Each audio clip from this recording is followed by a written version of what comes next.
US Oswal school के बाद अब यूएस ओसवाल पैरामेडिकल स्कूल, अब मेडिकल के फील्ड में भी ओसवाल ने रखी है कदम। ऐसा भी होता है। नमस्कार, मैं दीपाली मिश्रा, आप देख रहे हैं नेशन एक्सप्रेस न्यूज। क्या है पैरामेडिकल स्कूल और क्या इसकी विशेषताएं हैं, आज हम जानेंगे यूएस ओसवाल स्कूल के कुछ लोगों से कि उन्होंने एक कदम आगे बढ़कर बच्चों के लिए क्या नई उपलब्धि लाई है। आइए बात कराते हैं पैरामेडिकल से जुड़े यहाँ के लोगों से। नमस्ते, मेरा नाम राजेंद्र है। I am one of the faculty members at Oswal paramedical institute here at Mira road east. हम लोग यहाँ पे अलग अलग तरह के पैरामेडिकल कोर्सेज करवाते हैं बच्चों को। वो बच्चे जो मेडिकल नहीं कर पाते हैं, प्योर मेडिकल साइंस, या किसी कारणवश उसको नंबर कम आते हैं, मान लीजिए 10th और 12th में, तो हम उनको अलग से स्पेशल कोर्सेज कराते हैं and they become the major support in the medical faculty. They support the doctors, they support the clinicians in the form of technologists. OT technicians का कोर्स है, एक्सरे टेक्नीशियंस का कोर्स है, CT scan technicians का course है, या हमारे पास laboratory जिसको बहुत पॉपुलर माना जाता है DMLT या मास्टर्स इन मेडिकल टेक्नोलॉजी, वो सारे कोर्स हम यहाँ पे कंडक्ट करते हैं जैसा हमने बताया है। And we have got lot of students और ये हमारा तीसरा साल है and we have been successfully conducting this courses here at US Oswal paramedical institute. जी हाँ, इसमें ऐसा है कि हमारे पास 10th और 12th पास के जो स्टूडेंट्स होते हैं, जैसे कि साइंस फैकल्टी वाले हैं, तो बहुत अच्छा है। Even if they are from arts और साइंस, तो भी हम उनको इस कोर्स में ले सकते हैं, उनको हम ट्रेनिंग देते हैं एंड वी इंश्योर कि सारे हमारे स्टूडेंट्स एक प्लेटफॉर्म पे आए और हम उनको अलग अलग सेंटर्स में, हमारे जो पैनल सेंटर्स हैं, पैनल पे जो हमारे सेंटर्स हैं, वहाँ पे हम उनको टेक्निकल ट्रेनिंग के लिए, प्रैक्टिकल ट्रेनिंग के लिए भेजते हैं और कुछ सेंटर्स उनको एब्जॉर्ब करते हैं और कुछ हमारे रिकमेंडेशन से उनको जॉब भी अलग अलग दूसरे सेंटर्स में मिल जाती है। जी हाँ, ये एक तरह से पार्ट गवर्नमेंट रिकॉग्नाइज्ड कोर्स है और स्टूडेंट्स को इससे काफ़ी फायदा होता है और उनको जॉब मिलने में आसानी होती है। हम बहुत सारी चीजें लगाई हैं, जी, हम जानना चाहेंगे कि बच्चों ने क्या लगाया है, क्या नहीं लगाया। हाँ, इसको हम कह सकते हैं this is a very specialised skilled technologist course है। आप जानते हैं आजकल गवर्नमेंट ऑफ इंडिया बहुत जोर दे रही है कि स्किल डेवलपमेंट करना है, हमारे टेक्नीशियंस को अच्छे से डेवलप करना है। तो आज हमारे स्टूडेंट्स ने उसी टेक्नोलॉजी को, उनकी जो स्किल उन्होंने जो अभी तक सीखी है, उसके बारे में उन्होंने अलग अलग एग्जीबिशन या प्रोजेक्ट्स मॉडल्स बनाए हैं अलग अलग मशीनों के। With application they will explain it to you. Oswal school ने एक बहुत ही अच्छा कोर्स स्किल डेवलपमेंट का चालू किया है पैरामेडिकल। यहाँ कई बच्चों को मैंने देखा कि बहुत उत्साह से सब चीजें बता रहे हैं। किस तरीके का प्रोग्राम है? नमस्कार, मैं doctor Praveen Giri, US Oswal paramedical institute principal medical director. ये जो कोर्स है ये उन बच्चों के लिए है जो भविष्य में मेडिकल फील्ड से रिलेटेड कोई वर्क करना चाहते हैं, जिन बच्चों को बहुत मेहनत के बाद भी मेडिकल फील्ड में एंट्री करने के लिए बहुत दिक्कत होती है। ये उस टाइप के कोर्सेस है जो बेसिकली हम हॉस्पिटल, डायग्नोस्टिक सेंटर्स या क्लिनिक्स पर डॉक्टर्स के साथ में एक hand to hand helping hand के ऐसा काम कर सकते हैं।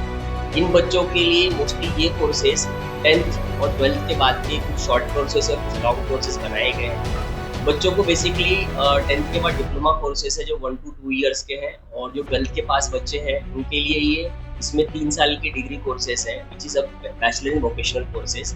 ये courses basically nursing, laboratories, radiology, OT technician, operation theatre technician, dialysis technician के कोर्सेस है।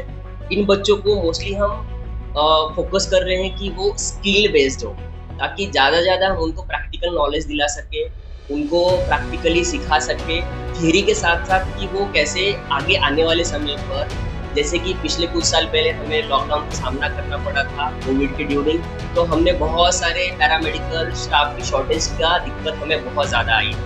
उस वक्त हमें ये मालूम पड़ा कि हमें ऐसा कुछ चालू इंस्टीट्यूट करना चाहिए जहाँ पर हम बच्चों को कोर्स के लिए तैयार कर सके थे कि आने वाले समय पर ऐसी कुछ बीमारियों को अगर ज़रूरत पड़ी तो हम कोर्स टू कोर्स उनकी सामना कर सके। उनके लिए हम पेशेंट जो भी है उनको हम की दिक्कत नहीं हो पाए, ताकि उन्हें कोई तकलीफ ना हो पाए, ताकि आने वाले समय पर कोई बीमारियाँ उनको हम सही से ठीक कर पाए। में है हार्ट हो गया, किडनी हो गया, जो छोटे ऑर्गन, पर स्किन सबसे बड़ा ऑर्गन, क्योंकि हेड से लेकर टोज तक हर जगह है। और स्किन जो है ना अपने को सेंसेशन कराता है, जैसे को टच कर रहा है तो स्किन बता रहा है अपने को टच हो रहा है, क्योंकि वो सिग्नल दे रहा है ब्रेन में कि जैसे अपन बाहर जाते हैं, डस्ट हो गया, मॉइस्चर, सब बैक्टीरिया से बचाता है, हमारी बॉडी पे आ जाती है, तो ये सेफ्टी, हमारी बॉडी की सेफ्टी है। हाँ, प्रोटेक्शन दे रहा है। कॉमन कोल्ड है जो कि हमारा इन्फ्लुएंजा वायरस से होता है, और निमोनिया जैसे कि हमारे लंग्स में पानी भर जाता है, उसके कॉजेज से होता है ट्यूबरक्लोसिस हमारा एक माइकोबैक्टीरियम बैक्टीरिया, उससे अफेक्ट करता है। उसके बाद आता है हमारा अस्थमा, लंग कैंसर। उसके बाद how to respiratory system healthy मतलब कैसे कर सकते हैं हेल्दी, अवॉइड करना चाहिए स्मोकिंग हमको। उसके बाद डीप ब्रीथ, उसके बाद बस यही सब का हैबिट मतलब रखना चाहिए अपनी। दिस इज मैग्नेटिक स्टरर एक विदाउट जो लैब में यूज़ कर सकते हैं हम, डिजॉल्व के लिए, केमिकल के लिए फास्टली यूज़ होता है। एंड जो भी मतलब बड़े बड़े केमिकल्स छोटे से पाउडर लाइक्स उसमें यूज़ करने के लिए हम कर सकते हैं। Like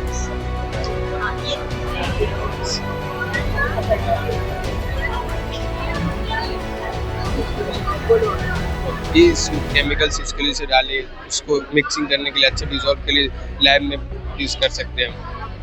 like Salu bacteria. We are going to discuss about types of pathogen जिनकी वजह से हमें बीमारियां होती हैं। ये 4 तरीके के होते हैं: बैक्टीरिया, पैरासाइट, वायरस और फंगस। बैक्टीरिया अपने होते हैं मायोकार्डियम ट्यूबरकुलाई, जिनकी वजह से हमें टीबी होता है, और निमोनिया, इनकी वजह से हमें निमोनिया होता है जो हमारे लंग्स पे अटैक करते हैं। और वायरस जो होता है ये हमारी बॉडी के बाहर as a non living act करता है, लेकिन once they get favourable condition, जब हमारी बॉडी के अंदर आते हैं तो ये लिविंग ऑर्गेनिज्म की तरह बिहेव करना स्टार्ट कर देते हैं और अपना पॉपुलेशन इंक्रीज करते हैं, रिप्रोडक्शन करते हैं, और हमारी कंडीशन इतनी ख़राब कर देते हैं कि हमें बीमार कर देते हैं और हॉस्पिटल जाना पड़ता है। और कभी कभी इतना सीवियर हो जाता है कि कुछ लोगों की डेथ भी हो जाती है इसमें।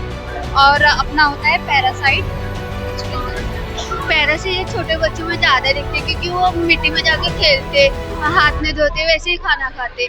ये मिट्टी में इसके एग्स होते जो हमारे पेट में जाकर अगर हम लोग बच्चों को ज़्यादा ध्यान नहीं देंगे तो बड़े होने के बाद पेट में इतने साइज के दिखते। ये फंगस है, ये माइक्रोस्कोपिक व्यू है। फंगस रियल में हम लोग ऐसे दिखते हैं, रिंगवर्म जैसे। ये स्पोर है जो हम लोग एयर की वजह से हम लोग इनहेल करते हैं, जिसकी वजह से हम लोग के इन्फेक्शन होते हैं। इसके 2 टाइप्स रहते हैं, हार्मफुल और यूजफुल। हार्मफुल को आप बताया, यूजफुल मतलब कि जो फर्मेंटेशन, इडली, डोसा, ये हम लोग के लिए अच्छे रहते खाने के लिए, तो ये हम लोग के लिए बेनिफिशियल रहते। तो ये आपने क्या बनाया है? मैम स्किन का मॉडल है, तो इस हम लोग बताया कि स्किन नॉर्मली बाहर से कैसी दिखती है वो मालूम है, पर अंदर कैसी दिखती है वो किसी को मालूम नहीं है। स्किन ना डिवाइड है 3 लेयर्स में। तो फर्स्ट इज एपिडर्मिस, तो एपिडर्मिस के अंदर भी 5 लेयर आ गए। फर्स्ट इज कॉर्नियम, फिर बेसिल हो गया, ऐसे लूसिडम, स्पाइनोसम, तो ऐसे 5 लेयर आ गए। तो जो बेसिल लेयर दिख रही है ना आपको, तो ये आपको ये दिखेगी नॉर्मल, ये जो दिख रहा है ना उसको माइलिन बोलते हैं। तो माइलिन जो होता है वो स्किन को कलर देने का काम करता है, जैसे कोई गोरा होता है, कोई काला होता है, तो ये कलर को स्किन को कलर देने का काम करते हैं। सेकंड में आ गया मिस डर्मिस, तो डर्मिस के अंदर ना स्वेट लेयर होती है, जैसे गर्मी प्रोड्यूस करना। फिर ये हेयर फॉलिकल, जहाँ से अपना हेयर ग्रोथ स्टार्ट हो रहा है। फिर ये नर्व फाइबर, फिर हेयर ये पीली मसल, फिर ये आ गया एसिबिशल ग्लैंड, फिर ये फैट सेल हो गया। तो फैट सेल जो बोन से और मसल से कनेक्ट होता है। ये दो फैट सेल मतलब बोन से और मसल से कनेक्ट होता है। हमें कभी कभी कुछ काटते समय कि जल जाते हैं, ज़्यादा घाव लगता है ना, तो यहाँ पे तक जाता है, तो इसके वजह से खून भी ज़्यादा आता है। तो इसको लगाने के लिए तो हम कुछ तो चाहिए लगाने के लिए, नहीं तो एक खून रुकता नहीं, पानी पीते वगैरह सब कुछ होता है। इसकी वजह से फैट सेल में मतलब बोन होते हैं, हड्डी होते हैं, इसकी वजह से हमें सेफ्टी होना चाहिए, ज़्यादा मतलब डीप में नहीं जाना चाहिए। और मैं आप इनका सब ले लीजिए और आप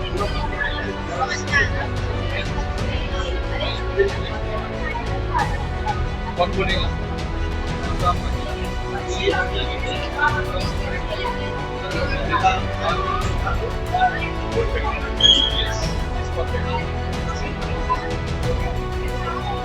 This is old technology X-ray room.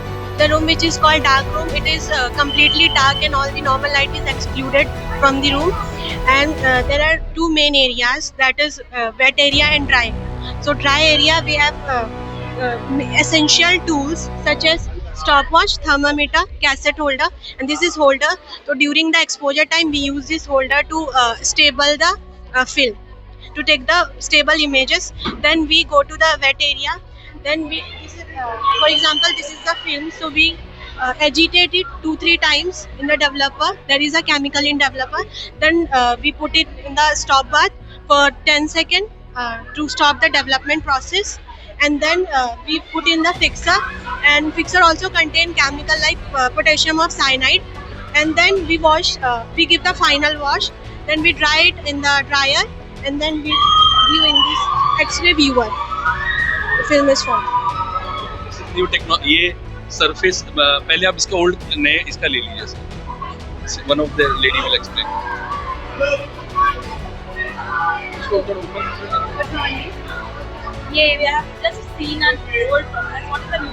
ये मॉडर्न टेक्नोलॉजी ऑफ एक्सरे है। इसमें सीपीयू मॉनिटर और प्रिंटर होता है।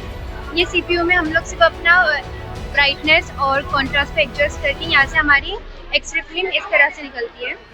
और ये टाइम कंज्यूमिंग है लेकिन इको फ्रेंडली है। इसमें हाई क्वालिटी इमेजेस मिलती है और ये मतलब फास्ट मशीन है। आजकल के ज़माने में यही यूज़ किया जाता है, लेस एक्सपेंसिव है।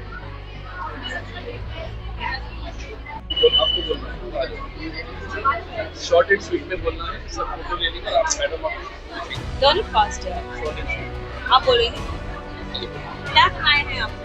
मैंने बनाया है एनेस्थेशिया का वर्क स्टेशन बनाया है। इसके अंदर ना बेसिकली पेशेंट को एनेस्थेशिया देते हैं, जैसे कि ओटी के अंदर जब कुछ ऑपरेशन होता है इसके वजह से ये मशीन यूज़ की जाती है। तो इसके अंदर 3 टाइप के एनेस्थेशिया होते हैं, 3 या 4 टाइप के। जनरल एनेस्थेशिया मतलब पूरी बॉडी का एनेस्थेशिया होता है, इसके अंदर पूरी बॉडी को नमनेस दिया जाता है। और उसके बाद रीजनल एनेस्थेशिया होता है। रीजनल मतलब जैसे पूरा एक हाथ का या एक पैर का रीजनल एनेस्थेशिया होता है, उसको नर्व ब्लॉक करते हैं। और एक होता है लोकल एनेस्थेशिया। लोकल एनेस्थेशिया मतलब एक स्मॉल पार्ट के अंदर अगर हम लोग को कोई ऐसा दाना है या फोड़ा है, उसके अंदर पस भरा पड़ा है, तो उसको निकालने के लिए हम लोग आसपास में एनेस्थेशिया देते हैं। और एक होता है स्पाइनल एनेस्थेशिया। कोई स्पाइनल इंजरी होती है या बैक की कोई सर्जरी होती है तो हम लोग स्पाइनल एनेस्थेशिया देते हैं। और यहाँ पे एनेस्थेशिया वर्क स्टेशन है, इसके 2 पार्ट रहते हैं। एक रहता है एनेस्थेशिया मशीन रहता है, एक वेंटिलेटर रहता है। आगे का ये इंशरा बताइए। गुड मॉर्निंग, मैं सिर्फ इंशरा सैयद। एनेस्थेशिया मशीन के ये डिफरेंट पार्ट्स है। फर्स्ट है वेपराइजर। वेपराइजर जो है वो इन्हेलेशन एजेंट रहते हैं, लिक्विड इन्हेलेशन एजेंट, उसको वेपर में कन्वर्ट करता है और पेशेंट को जितनी लंबी सर्जरी हो उतनी लंबी सर्जरी तक प्रोवाइड करता है।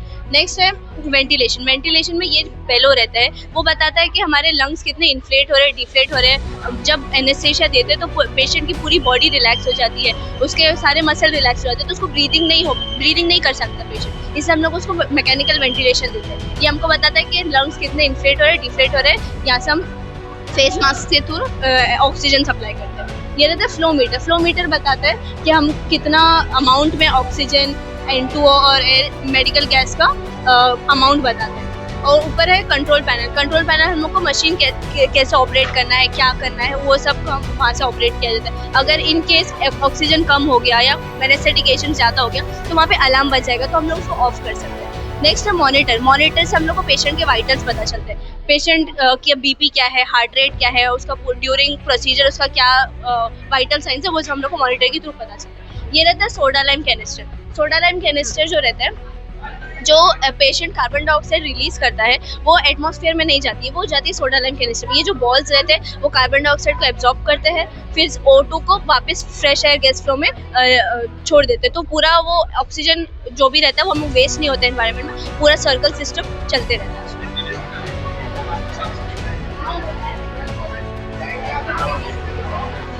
बेसिकली जब भी पेशेंट सीरियस हो जाते हैं तो वेंटिलेटर पे जाते हैं। जी, क्या रोल प्ले वेंटिलेटर जो है वो पेशेंट को आर्टिफिशियल ऑक्सीजन प्रोवाइड करने के लिए हम लोग यूज़ करते हैं, जिसको अगर क्रिटिकल कंडीशंस में, लाइक अगर किसी को कार्डियक अरेस्ट आया है, अगर कोई किसी के लंग्स कोलैप्स हो गए हैं या अगर लंग्स की सर्जरी होनी है, कोई प्रीमेच्योर बेबी है 7-8 मंथ वाले जिनके लंग्स फुली डेवलप नहीं हुए हैं, ऑर्गन्स फुली डेवलप नहीं हुए हैं, उनको आर्टिफिशियल ब्रीथिंग या ऑक्सीजन प्रोवाइड करने के लिए हम वेंटिलेटर यूज़ करते हैं। It has a monitor.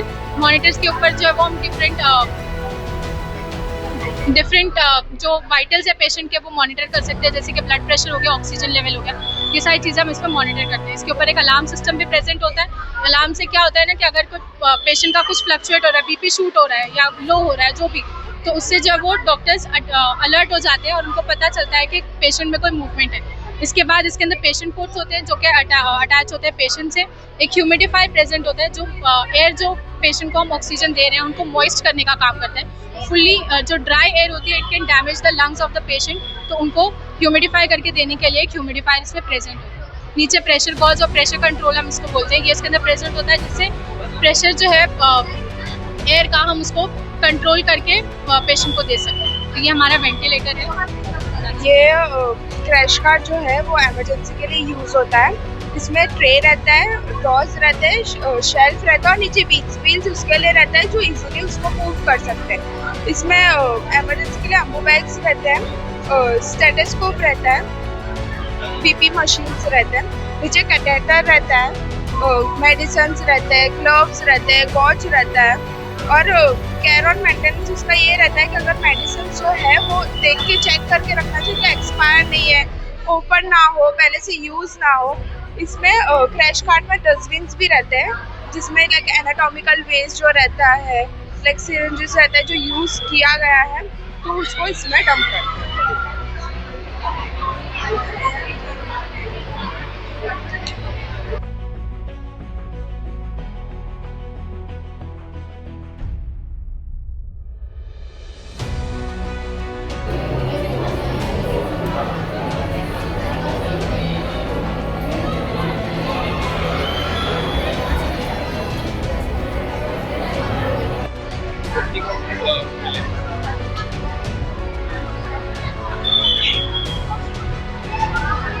जिन बच्चों ने उम्मीद खो दी है कि वो MBBS कर सकते हैं या साइंस में अच्छे नंबर नहीं आने की वजह से मेडिकल की लाइन में नहीं जा सकते, उनके लिए ये एक चमत्कार से कम नहीं है। अब आप भी पैरामेडिकल के कोर्स कर मेडिकल लाइन में डॉक्टरों के सहकारी बन कर सकते हैं मेडिकल लाइन में काम।